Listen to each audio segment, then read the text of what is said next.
कमलायतलोचन लोकपते विजयी भव वेङ्कटशैलपते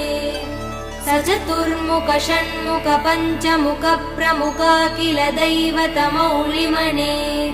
शरणागत वत्सल सारनिधे परिपालय मां वृषशैलपते अतिवेलतया तव दुर्विषहै अनुवेल कृदै प्रपराध सदैः हरितं त्वरितं वृषशैलपते परया कृपया परिपाहि हरे अधिवेङ्कटशैलमुदारमते जनताभिमतादिकदानरतात्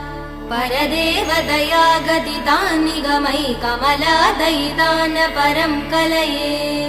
कलवेणुरवा वसगोपवधू शतकोटिवृतात् स्मरकोटिसमात्